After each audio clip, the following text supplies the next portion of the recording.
ओम सदाशिव समारंभां शंकराचार्य मध्यमाम् अस्मदाचार्य पर्यन्तां वंदे गुरु परंपरां वाक्यकारं वररुचिं भाष्यकारं पतंजलिं पाणिनिं सूत्रकारं च प्रणतोऽस्मि मुनित्रयम्।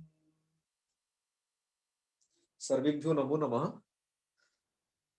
मित्रों, कल हमने राजन शब्द को द्वितीया विभक्ति तक पढ़ा था। राज्ञः इस रूप की सिद्धि कर ली थी और आज इससे आगे पढ़ते हैं तृतीया विभक्ति से। तो तृतीया विभक्ति में भी आपको जो काम आपने किया था, ये षष्ठ विभक्ति में तृतीया में भी वही कार्य करना है। राजन टा टा का बचना है आ, राजन आ। अल्लोपो नः सूत्र द्वारा आकार का लोप कर देना है, तो राज जकार हल हो जाएगा राज न, और आ ज और या मिलके ज्य बन जाएगा। एक लिपि भेद मात्र है बस, तो बन जाएगा, मिला देना राज्य। इधर अब भ्याम विभक्ति में आते हैं हम। भ्याम विभक्ति में आपको आपका रूप बनता है राजभ्याम। तो ये कैसे बनता है, इसकी प्रक्रिया भी अत्यंत सरल है, लेकिन इसमें कुछ एक बात है, उसके लिए आपको अगली स्लाइड देखनी पड़ेगी। तो वो ये है, स्थिति ये है कि राजन और भ्याम, राजन भ्याम में आप जानते हैं कि पूर्व भी पद होता है, अर्थात राजन भी पद है। किसके द्वारा? स्वादिष्ट सर्वनाम स्थानीय के द्वारा जी। जिसके कारण क्या होता है, राज न भ्याम, और पद होने से नलोपा प्रातिपदिकांत से है जो सूत्र है, इसके द्वारा नकार का लोप कर दिया जाता है। नकार का लोप जैसे आपने राजा में किया था, जी। ऐसे ही यहां पर भी नलोप हो गया, तो स्थिति हो जाएगी राजभ्याम।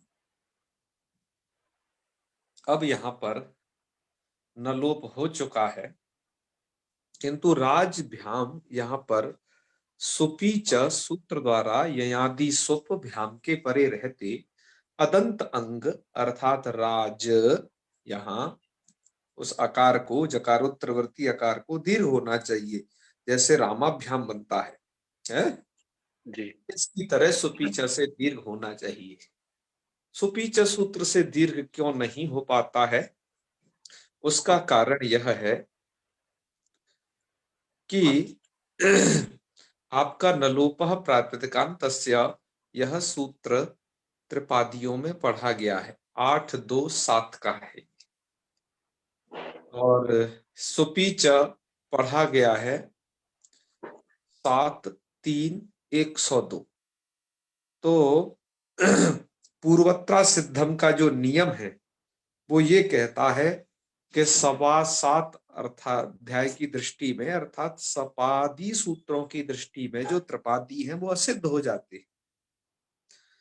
तो जब यहां पर इस कंडीशन में सुपीचा सूत्र दीर्घ करने आता है, तो नलोपः प्रातिपदिकान्तस्य इस सूत्र के किए गए कार्य को असिद्ध पाता है।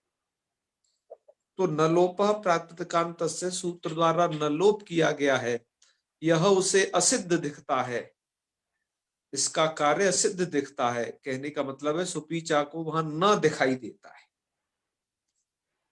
क्योंकि उसकी सत्ता, उसके कार्य की सत्ता को स्वीकार नहीं करेगा वो, क्योंकि वो सुपीचा आपका सपादी है, वो त्रिपादी है, जिसके कारण से क्या हो जाएगा, राज भ्याम यहां पर उसको नकार बीच में दिखाई दे रहा है। ठीक है, इसलिए यहां मत करना, सुपीचा सूत्र के द्वारा दीर्घ नहीं होता है। तो ये आपको पूर्वत्र सिद्धम द्वारा यहां पर बताया गया।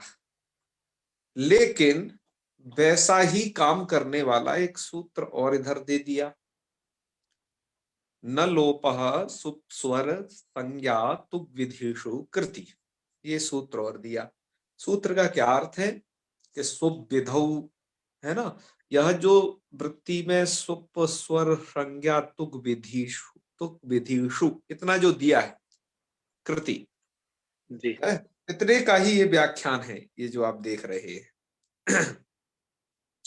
क्या है यहां पर कि न लोपः सुप स्वर संज्ञा, तो सुप विधौ अर्थात सुप विधि में, स्वर विधि में, स्वर विधौ, संज्ञा विधौ, कृति तुक विधौ, कृति तुक विधि में जो नलोप है, नलोपो असिद्धो, असिद्ध होता है।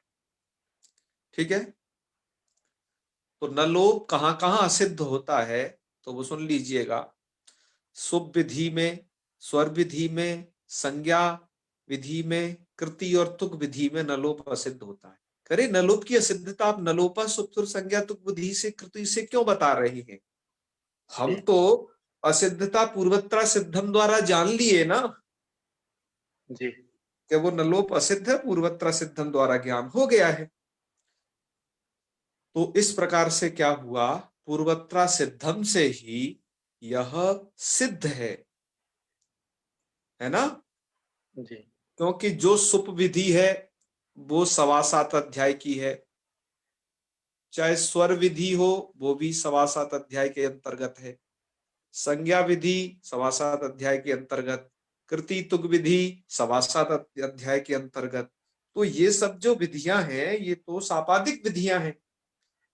इनकी दृष्टि में जो नलोप है, नलोप करने वाला सूत्र ये है, नलोपः प्रातिपदिकांत से, ये तो खुद पे खुद त्रिपादी है।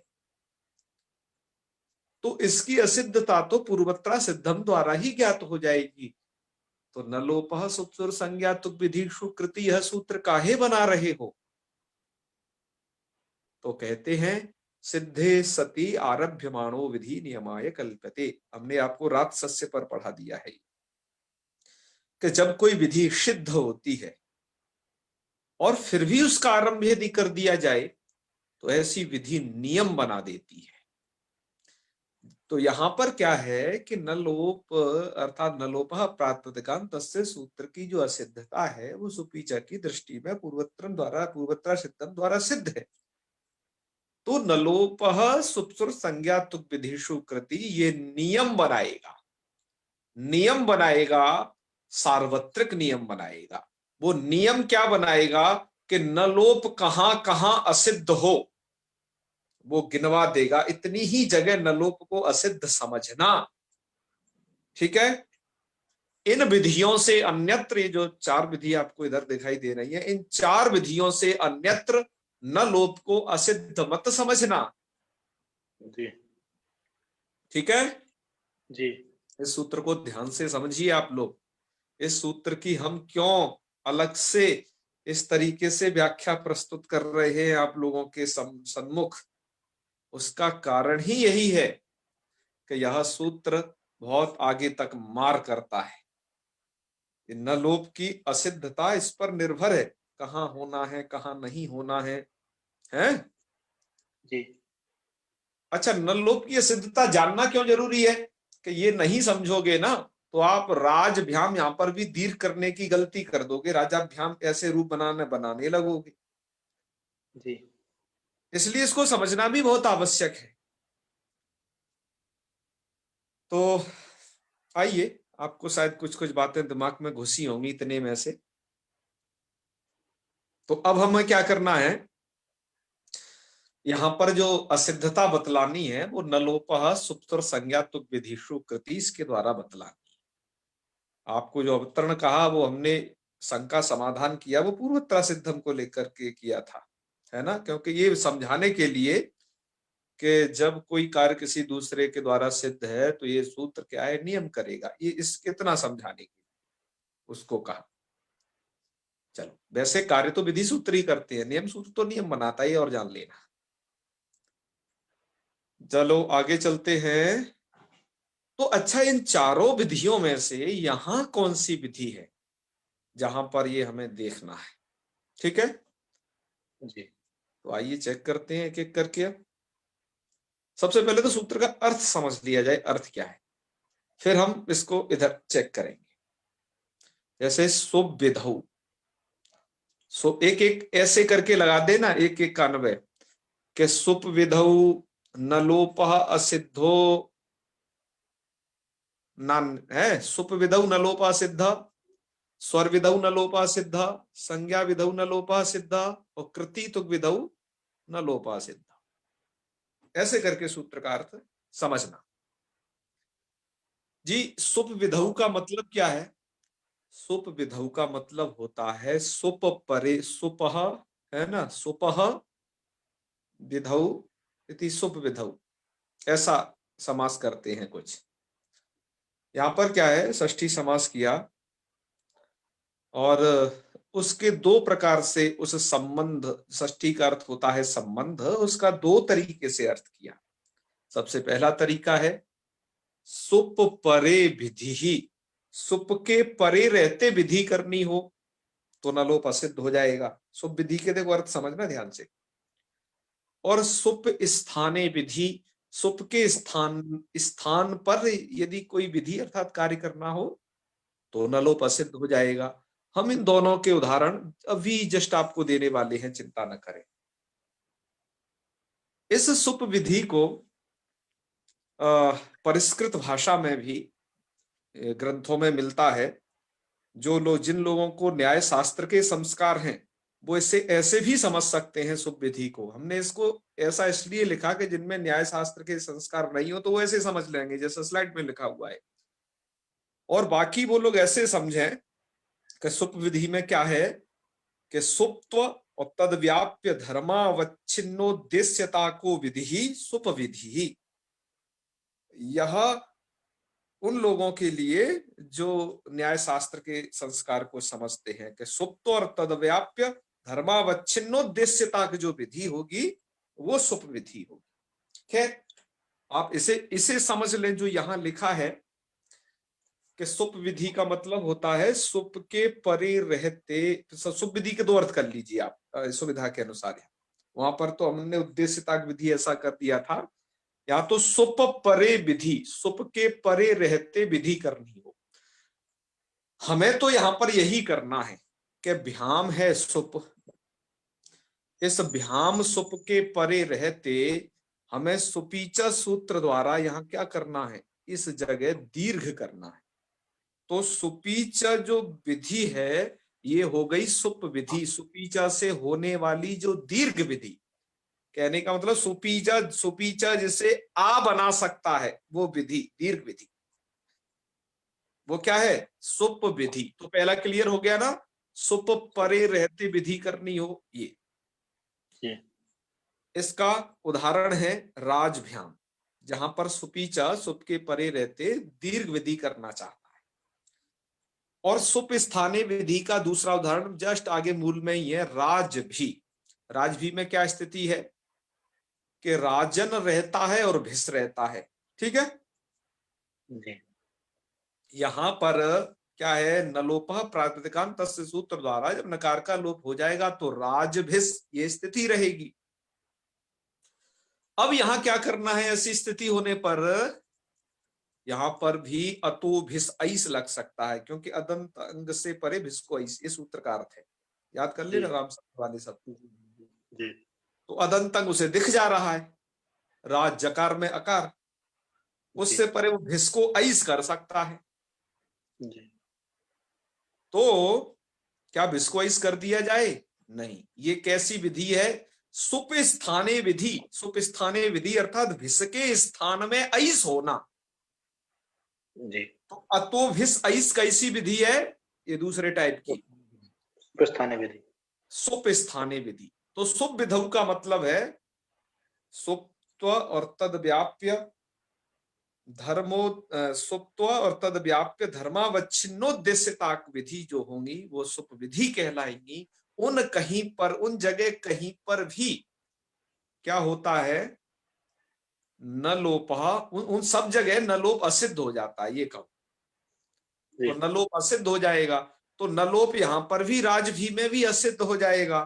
तो भी सही जब लगने आएगा तो न लोप, वो नकार के दर्शन करेगा वो सूत्र वहां। जी जैसे आपका सुपीचा सूत्र यहाँ पर न लोपा प्रातिपदिकांत तस्य सूत्र के किए हुए कार्य को मानेगा नहीं, असिद्ध है। ऐसे भिस की दृष्टि में भी, अतोभिसइस की दृष्टि में भी न लोप असिद्ध है।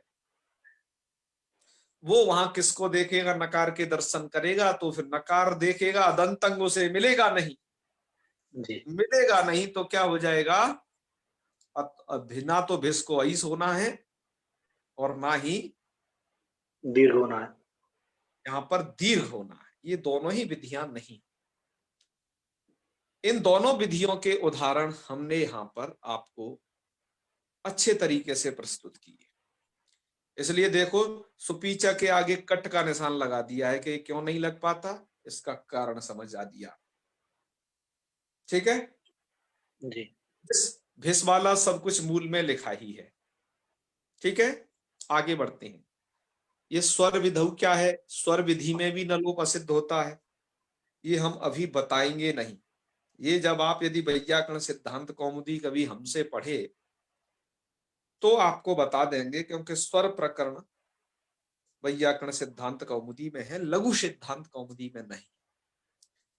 जब संज्ञा विधि आएगी, हम पंचन शब्द पर संज्ञा विधि को स्पष्ट करेंगे कि संज्ञा विधि में कैसे नकार का लोप असिद्ध हो जाता है।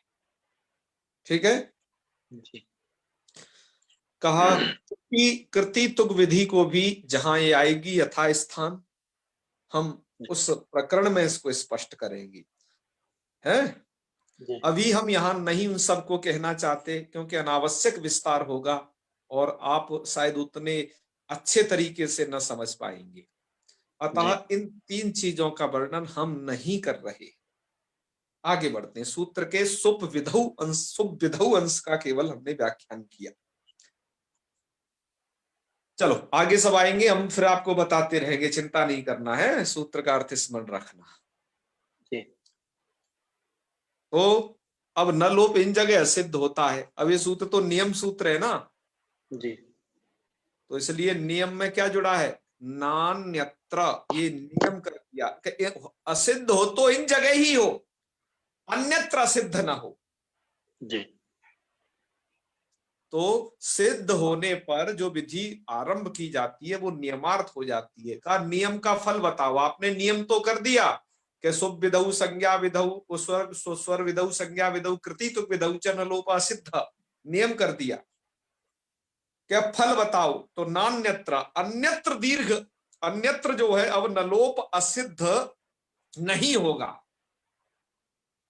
जैसे अर्थात अन्यत्र तो नलोप सिद्ध ही रहेगा, कहने का मतलब ये है। नलोप जी असिद्ध नहीं होगा ये कहिए, या फिर ये समझिए अन्यत्र तो नलोप सिद्ध ही रहेगा, अर्थात अन्यत्र तो नलोप नलोप माना जाएगा। ठीक है। जी इन बातों को समझ रहे हैं ना? कोई भ्रांति तो पैदा नहीं कर रही है आपके माइंड में? नहीं हाँ, तो चलिए अब इसका फल बता रहे हैं कि एक प्रयोग है राजास्व। ठीक है। जी तो राजास्व यहां पर जो विधि है समास विधि, वो ना तो शुभ विधि है, ना स्वर विधि है, ना संज्ञा ना संज्ञा विधि है, कृति तुक विधि, इन सब विधियों से भिन्न है वो विधि। ठीक है। जी तो इसलिए राजस्व में क्या होगा, ये भी एक समास का स्थल है। तो पहले तो ये समास का लौकिक विग्रह लिखा है, कल भी ऐसा कुछ बताया था, आपको याद हो तो। जी ये है लौकिक विग्रह। लौकिक विग्रह को क्या क्यों कहते हैं? कि आपको लोक में अर्थबोध होता है। राज्ञ स्व कहने से आप समझ लेते हो जी राजा का घोड़ा। ठीक है। जी और जब जो है यह राजन अश्वसु ऐसा रहेगा, यहां पर आप नहीं समझ पाओगे। अतः इसे अलौकिक विग्रह कहिए या फिर कहिए शास्त्रीय विग्रह। पाणिनि जी के जो सूत्र हैं वो इसी वाले विग्रह में यूज होते हैं।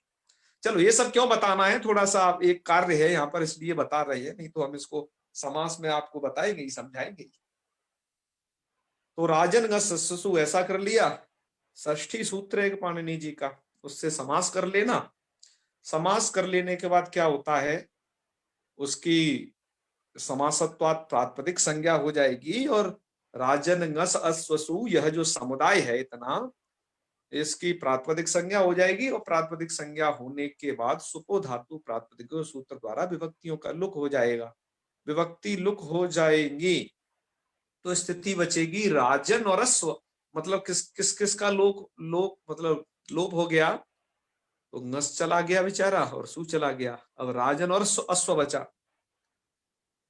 तो लेकिन उसके जाने के बाद भी अब इसमें दो पद हैं, एक देश विकृत मनवत न्याय, एक तो पूर्व में भी पदत्व है और इस अश्व में भी पदत्व है। कल भी ये बात बताई थी, ध्यान रखो, ध्यान हो तो यहाँ पर राजन के नकार का लोप नलोपः प्रातिपदिकांत से सूत्र द्वारा हो गया। ठीक है जी। चलो, तो नलोपा प्रातिपदिकांत से द्वारा क्या हो गया, नकार का लोप हो तो गया। ये समस्या स्थल में उदाहरण बता रहे हैं, है ये दीर्घ विधि का उदाहरण। जी। अब क्या हो गया, अब बन गया नकार का लोप होने के बाद राज अश्व। जी। ठीक है, स्थिति क्या हो गई, राज और अश्व। अब यहाँ पर अका सवर्णे दीर्घ है, सूत्र दीर्घ करने आ रहा है। जी। अका सवर्णे दीर्घ जो सूत्र है वो है छठवें अध्याय का, और नलोपः प्रातिपदिकांत से सूत्र कहाँ का है, जो नलोप त्रिपादी। कर चुका है वो आठवें अध्याय का है। तो इस त्रिपादी। छठवें की दृष्टि में ये आठवें का असिद्ध होगा हमेशा। जी। असिद्ध होगा तो जब यहाँ अका सवर्णे दीर्घ की जो सवर्ण विधि है वो सवर्ण दीर्घ करना चाहता है। ठीक है, ये समास विधि नहीं कहना हमने, पूर्व में जो कह दिया है उसके, वो तो ये तो समास में सिर्फ उदाहरण दे रहे हैं, है ना। है ये क्या जी। वस्तुतः यहाँ पर सवर्ण विधि है, ध्यान रखना। जी। अच्छा, तो अब तो ये क्या है, नलोप असिद्ध हो जाना चाहिए, जब भी जब जब अका सवर्ण दीर्घ लगने आएगा यहाँ तो उसे वो नकार ही दिखेगा, क्योंकि वो जी। नलोपा प्राप्तकांत के किए गए कार्य को मानेगा नहीं। जी। ठीक है, क्योंकि उसकी दृष्टि में वो असिद्ध है, नकार दिखेगा। तो यहां पर कभी भी अका सवर्ण दीर्घ लग नहीं सकता था। लेकिन हमने नलोपा सुप्त और संज्ञा तुक विधिषु कृति के द्वारा नियम बना दिया कि नलोप असिद्ध होगा तो इन चार विधियों में ही होगा, सुप विधि, स्वर विधि, संज्ञा विधि और कृति तुक विधि, इन चार जगह ही होगा। और ये जो है सवर्ण दीर्घ विधि, सवर्ण दीर्घ विधि, बताओ इन चारों में से कहीं आ रही है क्या, नहीं आ रही। नहीं आ रही है। तो क्या है, नियम का यही तो फल है कि इन चार जगह ही नलोप असिद्ध होना है। नान्यत्र जो यहां लिखा है, नान्यत्र, अन्यत्र सिद्ध नहीं होना है। तो यहां पर अब क्या होगा, प्रकाश बढ़ने से दीर्घ हो जाएगा। यहां पर अब नलोप असिद्ध नहीं होगा, मतलब नलोप सिद्ध ही रहेगा। अर्थात जी। नलोप प्रातिपदिकांतस्य, यह जो सूत्र है इसका किया गया कार्य माना जाएगा, अर्थात नलोप सिद्ध रहेगा। समझ गए ना। जी। जी। जी। तो अब तो क्या है, वो नलोप सिद्ध ही रहा, कहने का मतलब नलोप वहां रहा। अका सवर्णे दीर्घे को अब तो वहां पर नकार दिखाई दे ही नहीं रहा, क्योंकि इसने नलोपा नलोप। सुकृति ने नियम कर दिया। जी। तो इसलिए क्या हो जाएगा, राजस्व में दीर्घ करके राजस्व बना, राजस्व बना लेना। ठीक है, जी। तो वास्तविक देखो, जो नियम सूत्र होते हैं, एक बात ध्यान रख लीजिएगा प्लीज, मैं फिर बता रहा हूं, राजसस्य पर उस नियम सूत्र पर भी बताया था। जो नियम सूत्र होते हैं उनके उदाहरण वो जैसे नियम, यहाँ पर नलोपा सुप्सुर संज्ञा तुक विधि सुकृति का उदाहरण राजस्व, राजस्व है, राजभ्याम नहीं है, ध्यान रखना। जी। जी। जी। क्योंकि उसका वास्तविक जो प्रभाव है वो राजस्व पर आपको परिलक्षित होगा, क्योंकि राजभ्याम ऐसे प्रयोग तो पूर्वत्र सिद्धम द्वारा ही सिद्ध है। जी। ठीक है ना। जी। जी। तो वास्तविक स्थिति यही है कि पूर्वत्रा सिद्धम ऐसे सूत्रों से एक वाक्यता करके ही नलोप इत्यादि, नलोपा सुप्सर संज्ञा तुक विधि स्वीकृति, ऐसे नियम सूत्र प्रवृत्त होती है। ठीक है, जी तो इसलिए यहाँ पर राजा स्व देना पड़ा, क्योंकि समझाना तो पड़ेगा ना कि ये इसका नियम का फल क्या निकला, क्योंकि नहीं तो ये काम तो पूर्वत्र सिद्धमी द्वारा सिद्ध था। नलोप सुप्सु संज्ञक विदुषी ने क्या नया काम किया? तो इसने नया काम ये किया, जब जब नलोप असिद्ध होना है तो बहुत सारी विधियां हैं, उन सबके प्रति असिद्ध नहीं होगा। नलोप असिद्ध होगा अर्थात नलोपा प्राकृतांत से सूत्र सिर्फ असिद्ध होगा, वो 4 के आगे सिलेंडर हो जाएगा। किसके? सुप विधि, संज्ञा विधि, स्वर विधि, संज्ञा विधि, कृतित्व विधि। ठीक है, यहीं पर असिद्ध होगा, और जगह वो असिद्ध नहीं रहेगा, और जगह वो शेर है ना, और जगह नलोप माना ही जाएगा। ठीक है, जी तो ये बात आपको समझानी थी। और इस बात को फिर यहाँ पर मूलकार ने भी लिखा, मूलकार ने लिखा है का इति असिद्धत्वात् अर्थात नलोपः सुप्सुर संज्ञा विधिषु कृति। इस नियम से जब पूर्वोत्तरा सिद्ध हमने क्या कर दिया, असिद्धता बतला दी कि नलोप असिद्ध हो जाएगा इन जगह पर, तो राजभ्याम में भी नलोपा प्रातिकांत से सूत्र सिद्ध हो जाएगा, जी क्योंकि ये सुप विधि है। राज भी, यह भी सुप विधि है। इन दोनों जगह क्या हो जाएगा? असिद्ध हो जाएगा नलोप, जी क्योंकि ये सुप विधियां हैं। तो यहां असिद्ध हो जाने से क्या होगा? तो सुनिए, इति असिद्धत्वात् आत्वम, वहां पर बहुत मिला जुला लिखा हुआ है आपकी लघु सिद्धांत कौमुदी में, हमने उसको जी अलग अलग कर दिया है जिससे कि आप समझ पाए कि जी आत्वम, आत्वम का मतलब है राजभ्याम इत्यत्र आत्वम, मतलब आत्म मतलब दीर्घ हो जाना उसे। जी जी और एत्वम, एत्वम का और उदाहरण दे लो, राजभ्य, वहां पर बहुवचने झल्ले जी से जी एत्व प्राप्त रहेगा। जैसे रामेभ्य बनता है, ऐसे ही राजेभ्य नहीं बनता। ठीक है, क्योंकि वहां पर नलोप असिद्ध असिद्ध हो जाएगा। तो अयत्वम का उदाहरण दे लो, राजभ्य। मैं यहां लिख देता हूं आप लोगों की सुविधा के लिए, अरे ये तो ऐसा, राजभ्य। ठीक है, जी तो क्या हुआ? आत्वम अर्थात राजभ्य इत्यत्र आत्वम, एत्वम अर्थात राजभ्य इत्यत्र बहुवचने झल्लेत इति सूत्रेण एत्वम। और जी ऐस्त्वम, ऐस्त्वम का ये यहाँ राजवी है ही।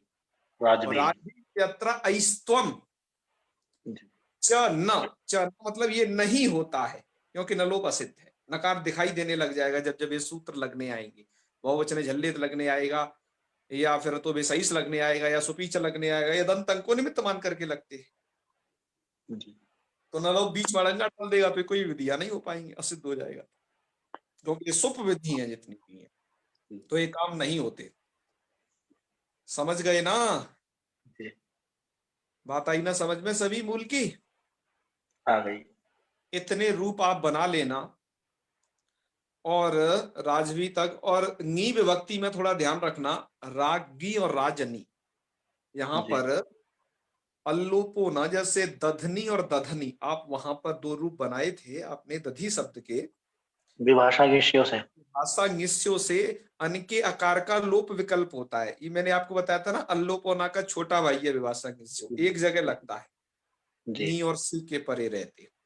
जी तो एक एक जगह इसकी यही है कि यहां पर बस ये अन के आकार का लोप करेगा। जब अन के आकार का लोप करेगा जी तो स्तुत होकर के और ज या से ज्ञा बन के रागी रूप बन जाएगा, और अन्यथा जब नहीं होगा, नहीं तो राजनी बनेगा। विकल्प से करता है। जी बिल्कुल बिल्कुल, और इधर बन जी जाएगा राजसु, शुभ विभक्ति में। आइए सब रूपों के दर्शन कर लेते हैं, अपने स्लाइड में आपने देखे ही है। ठीक है जी, जी आइए अब इधर आ जाइए।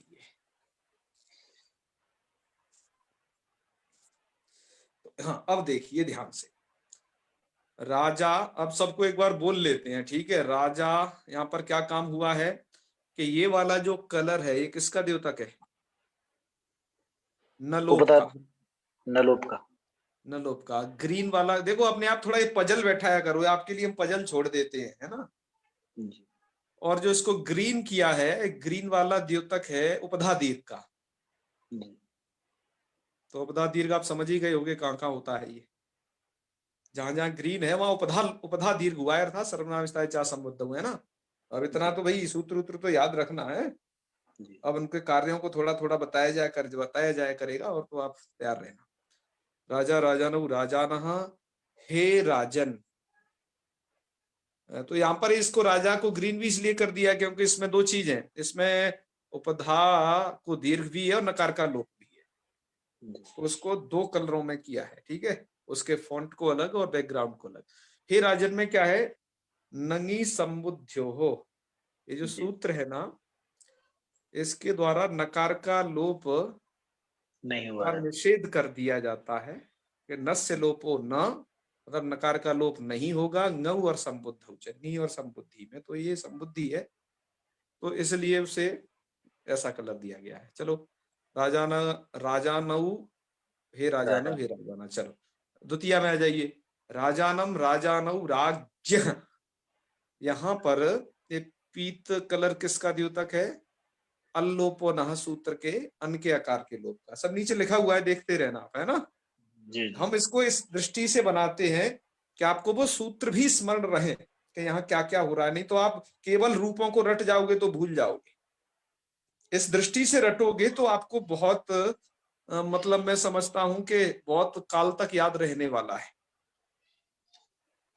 ठीक है, कार्य जी समझते हुए सूत्रों के। और कहाँ कहाँ होगा राज्ञा, तो सभी आजादी विभक्तियों में ही अल्लोप होना प्रवृत्त हो जाएगा, ठीक है। तो हो जाएगा, तो राज्ञा राजभ्याम, ये कलर किसका है, वही नलोप का है, तो है ना। तो राजभ्याम राजभी, राज्ञे राजभ्याम राज्य, राज्य राजभ्याम राज्य, राज्य राज्यों हो। यहाँ पर भी, यहाँ पर क्या मिस्टेक है बताओ, यहाँ पर क्या हो गया है, क्या होना ये चाहिए। वो कलर पीला कलर होना चाहिए था यहाँ। हाँ अन का होना आकार। चाहिए था ना। हाँ हाँ, अन के वेरी आकार गुड। होना चाहिए था। चलो हम ये सब छोड़ देते हैं एक आध आप लोगों के लिए, कि आप लोग भी जगते रहा करें, इसलिए आप अल्लोप लोग भी अल्लोप सचेत यहाँ रहें, कुछ- है ना। या फिर कहो कि भगवान हमसे छुड़वा लेता है एक आध ऐसी चीज। हम्म, सप्तमी विभक्ति में विभाषा निश्चयों को दर्शाने के लिए उसको पिंक कलर में रखा है। राज्ञी राजनी, दो रूप हैं, राज्ञों हो राजसु, ठीक है, क्लियर है सब। जी चलो अब आइए इसके कुछ हम प्रयोग देखते हैं। हम जिन गुरुजी से पढ़े, वो गुरुजी केवल रूप ही नहीं पढ़ाते थे हमें, इन रूपों का ये जो आप शब्द याद कर रहे हो, देख रहे हो, इनका प्रयोग कहाँ है, इनका प्रयोग क्षेत्र क्या है। तो आइए प्रयोग क्षेत्र पर भी चर्चा कर लेते हैं। इसके लिए हमने दो स्क्रीनशॉट इंटरनेट की सहायता से लिए हुए हैं, अतः गूगल महोदय को बहुत बहुत धन्यवाद। सबसे पहला तो ये लिया है कि राजा राष्ट्र कृतम पाप, थोड़ा जूम कर देता हूं, है ना, कुछ चश्मा वाले भी लोग हैं हमारे यहाँ, उनके लिए सुगमता रहेगी। चलो, राजा राष्ट्र कृतम पापम, राज्यः पापम पुरोहितः, भारत भर्ता च स्त्री कृतम पापम, शिष्य पापम गुरुस्तथा, ठीक है। अर्थ बहुत स्पष्ट है इसका, आप समझ ही गए होंगे। यहाँ पर ऊपर वाला जो लाइन है ऊपर के जो दो पाद हैं इस श्लोक के, राजा राष्ट्रकृतम पापम, ठीक है। यदि राजा राष्ट्रकृतम पापम अर्थात राष्ट्रकृत पाप, वो किसको लगता है, राजा को, को लगता है ना। है। जी और राज्ञ पापम पुरोहित, और राजा का पाप पुरोहित को लगता है, राजा कुछ भी करता है तो पुरोहित की गलती है। जी कि पुरोहित ने उसको सही से क्यों नहीं बताया कि ऐसा करने से ये हो जाएगा वो हो जाएगा, क्यों गलत आचरण करता रहा, है ना। उसकी जी रिस्पॉन्सिबिलिटी है। ऐसे ही राजा की भी रिस्पॉन्सिबिलिटी है कि उसकी प्रजा में कुछ गलत ना हो। यदि राष्ट्र में कुछ गलत होता है तो उसका पाप जो है राजा को लगता है, ध्यान रखिए। अगर भरत, राजा पुरोहित की बात माने ना तो तब एक अलग बात है। जी ये तो तब लिखा गया है ना कि पुरोहित अपने मोह के चक्कर में राजा को कुछ बताए नहीं, समझाए नहीं, उनका तो मुख्य कर्तव्य यही है। जी जी जी ठीक है ना। जी। तो राजाओं का पौरोहित्य कर्म बताओ कैसा है कि सभी राष्ट्र का पाप तो राजा के सर, और राजा का भी पाप, और कितना पुरोहित। ज्यादा हो गया वो पुरोहित के सर। ये तो बेचारा बच नहीं पाएगा फिर तो। ओ भरताच स्त्री कृतम पापम, और स्त्री का पाप उसके भर्ता अर्थात पति को लगता है। इसका मतलब पति को समझा के रखना पड़ेगा, है ना। जी। हाँ। तो पत्नी पत्नी को समझाना पड़ेगा।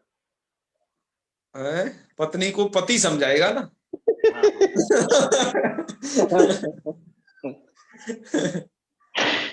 ये देखो कैसी कैसी बातें हैं। और शिष्य पापम गुरुस तथा, और शिष्य का जो पाप है वो उसके गुरुजी को लगता है। अर्थात गुरुजी को उस पर अनुशासन करना चाहिए कि बच्चा ऐसा करो, ऐसा नहीं करो, ऐसा करो, भी हो जाएगा। जी अच्छी बात है। ठीक है। हाँ हाँ। चलो, बड़ा अच्छा है यह, इन सब नियमों का पालन होना चाहिए। आजकल भर्ता समझाए स्त्री को, वो नहीं ज्यादा समझा देती है, ये चक्कर है ना। लेकिन इसलिए शायद आचार्य जी, पाप जो है ट्रांसफर नहीं हो पाता है। नहीं आचार्य जी, लेकिन जिन पतियों को संस्कृत नहीं आती उनका क्या? हाँ। बिल्कुल बिल्कुल, उन्हें समझना होगा, है ना, कि किसी भी गलती न हो जाए। चलो खैर, ये कुछ सामाजिक बातें भी हैं और इसमें हमारे वो प्रयोग भी हैं। तो राजा इसमें जो प्रयोग था वो प्रथमा का एक वचन था, और क्या था, राज्य। दूसरा राज्ञ था, है ना। राज्ञ षष्ठी का। पापम पुरोहिता वो षष्ठी का था, है ना। ऐसे ऐसे पहचान लिया करना, ये जो रूप आप जो पढ़ रहे हो ना दिखाई दे जाए तो आपको समझ में आ जाइए। अब चाहिए दूसरे स्क्रीनशॉट की तरफ। हाँ, वो ये है, वो भी इसी प्रकार का है कुछ,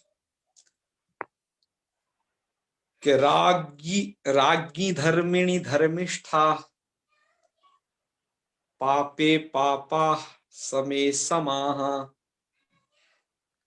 राजानम अनुवर्तन्ते यथा राजा तथा प्रजा। आपने यथा राजा तथा प्रजा ये बहुत सुना होगा, जी लेकिन ये पूरा कैसे है, ये ऐसे है, इसलिए इसको लाना पड़ा। तो ये इतना तो अंश आपने खूब सुना होगा, है ना। कुछ लोग हिंदी पढ़ रहे होंगे क्योंकि अभी उन्हें थोड़ा दिक्कत है संस्कृत से अर्थ की अवगति में। खैर कोई बात नहीं, धीरे धीरे वो भी समस्या हल हो जाएगी। तो राज्ञी राज्ञी की जगह कहीं कहीं राज्ञ ऐसा भी हमें पाठ मिला। दोनों ही पाठ ठीक है अपनी दृष्टि से। तो राज्ञी धर्मिणी धर्मिष्ठा, कि राजा यदि धार्मिक है ना, जी। तो प्रजा भी क्या हो जाएगी अपने आप। धार्मिक। राज्ञी धर्मिणी धर्मिष्ठा प्रजा, प्रजा के साथ अन्वय लगाना है सबका। जी जी राज्ञी धर्मिणी धर्मिष्ठा प्रजा, जी कि राजा यदि धार्मिक है तो राज्ञी धर्मिणी धर्मिष्ठा, तो प्रजा भी धार्मिक होती है। मोदी जी केदारनाथ गए पिछले जी बार, तो केदारनाथ में हमारे तो इधर पास में ही है, इतनी भीड़ कि समझ लो सब हर कोई केदारनाथ जा रहे हैं, बाबा केदारनाथ के सब दर्शन करने। तो ये प्रभाव पड़ता है आपके राजा का ऊपर, है। जी तो राज्ञी धर्मिणी धर्मिष्ठा, और पापे पापा, यदि किसी देश का राजा पापात्मा है तो जनता भी वही काम करेगी, है। क्योंकि वो तो रोल मॉडल के रूप में देखती है। और समय समा, यदि वो समान है मतलब कुछ ज्यादा एक्टिविटी नहीं करता है, तो वैसे ही बनेगी। समय सम होने पर प्रजा भी सम हो जाएगी। कहा राजानम अनुवर्तन्ते, ये राजानम द्वितीय विभक्ति का रूप यहाँ जी है। राजानम अनुवर्तन्ते, क्योंकि वो राजा का ही सब अनुवर्तन करते। तो राजानम अनुवर्तन्ते यथा राजा तथा प्रजा, जैसी जो है, जैसे राजा होंगे वैसी प्रजा होगी। तो राजा प्रथमा विभक्ति का रूप है। ठीक है जी। जी। तो कुछ बोध हुआ? जी। चलो, ये अब थोड़ा, श्लोक कहाँ का है? ये चाणक्य नीति के हैं। जी जी। बिल्कुल, चाणक्य नीति में सर्च करिए, वहां मिल जाएगा आपको। हम यहाँ रेफरेंस भी डाल दिया करेंगे, कोई बात जी नहीं। जी। हाँ, अब अच्छा, ये जो नकारांत की एक विधा आपने पढ़ी, राजन शब्द, नकारांत की दूसरी विधा यज्जन है, उसे कल पढ़ोगे। लेकिन उससे पहले इसकी तरह और कौन से रूप होते हैं ये भी आपको समझना। उसका स्क्रीनशॉट हमने भेमी व्याख्या से यहां लिया हुआ है। अतः उस पुण्यात्मा पुरुष को, उन पुण्यात्मा पुरुष को बहुत बहुत धन्यवाद करते हैं जिन्होंने इतना श्रम किया है। तो इसी तरह जो रूप चलेंगे राजन की तरह, हम यहाँ पर देख लेते हैं। वो आप उसे समझना कि चलाने कैसे हैं। हो सकता है कि हम आप में से किसी से चलवावे भी थोड़े बहुत रूप। तो अकिंचनिमन मतलब निर्धनता। अणिमन, देखो अणिमन का क्या बनेगा? अणिमा है। एक एक रूप तो देख लो, अणिमा, अणिमानो, अणिमाना। जी। अच्छा, प्रेमन शब्द भी, प्रेम, तो ये कैसे बनेगा? प्रेमा, प्रेमानो, प्रेमाना। पर ये शब्द जो है, ये मुझे लगता है कि वो नपुंसकलिंग भी होता है, इसलिए ध्यान देना इन पर, है जी ना। जी जी। क्योंकि प्रेम, प्रेमणी ऐसे भी रूप इसके हमने देखे हैं। जी। चलो, देखना जो होगा। अणिमन, अणिमन का अणिमान ये तो चल दिया। अलमी, अल अम्लिन मन मतलब खट्टापन। आसिमन, उष्णिमन, ये तो कोई ज्यादा कुछ तो फेमस नहीं है बहुत ज्यादा। बहिमन, बलिमन, बालपन, भूमन, ये शब्द बहुत फेमस है। भूमन, मन। इसका भूमा, भूमानो, भूमाना उपनिषदों में भी बहुत प्रयोग है। गरिमन। हाँ हाँ। मधुरे मन, हाँ इसका तो होता है। मधुरे माँ, मधुरे मानव, मधुरे माना, है ना। चलो, मंदिमन और महिमन, एक 32 नंबर पर महिमन तो बहुत ही ज्यादा यूज होता है। महिमा, महिमानो, महिमान है। और महिमानम, महिमानव, महिमना, महिमना, है ना। महिमना कहाँ कहाँ बनेगा? महिमना एक तो यहाँ सस में बनेगा, और बाकी घसी घस में भी बनेगा, ध्यान रखना। पंचमी षष्ठी। हाँ, अन के आकार का हो जाएगा लो। जी। आप एक महिम्न स्तोत्र भी आपने पढ़ा हो तो, महिम्न पारमते परम विदुषो यद्य सदृशी, ठीक है। जी।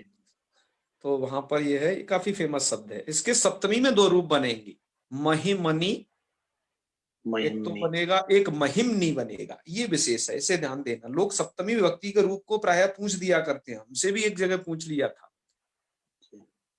तो हम उस समय एक ही बता पाए थे, दूसरा मैं ध्यान भूल गया था, इसलिए आप लोग जरूर ध्यान रखना, ठीक है।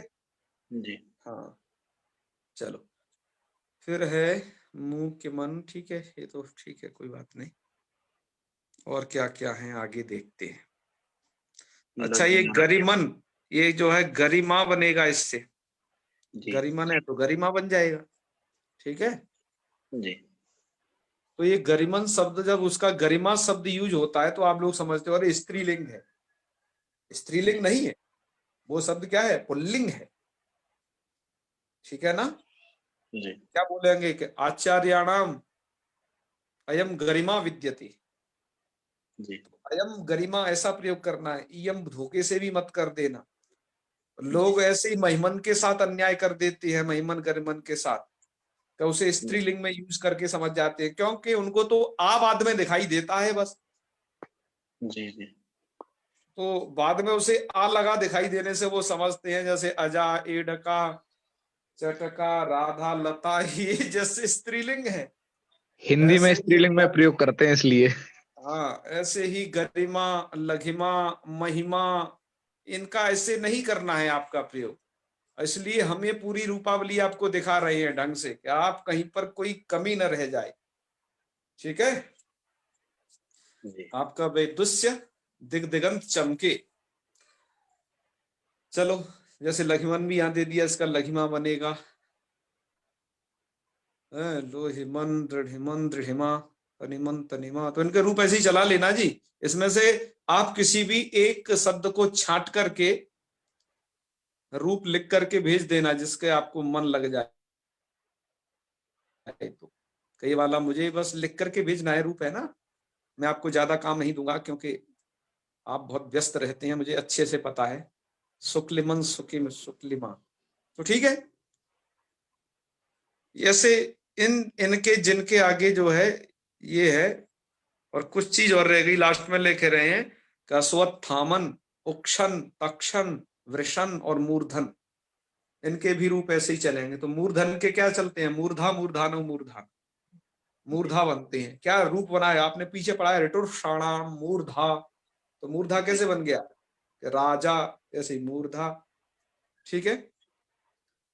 ऐसे बनेंगे वृषण का वृषा, तक्षण का तक्षा, तक्षानु तक्षाना, उसमें बनेगा तक्षण सस में, जी ठीक है। और तक्षभ्याम वगैरह ही उसमें बनेंगे। सबका ध्यान रख लेना, आप जिस किसी को भी चाहो उसके रूप चला लेना और भेजना है जरूर हमें। ग्रुप में ही भेज देना, अभी तो हाल फिलहाल ग्रुप खुला हुआ है। अश्वत्थामन, ये देखो इसका अश्वत्थामा ऐसा रूप चलता है ना। अश्वत्थामा, अश्वत्थामानौ, अश्वत्थामाना, ऐसे रूप चलेंगे। तो ये बहुत प्रसिद्ध शब्द थे।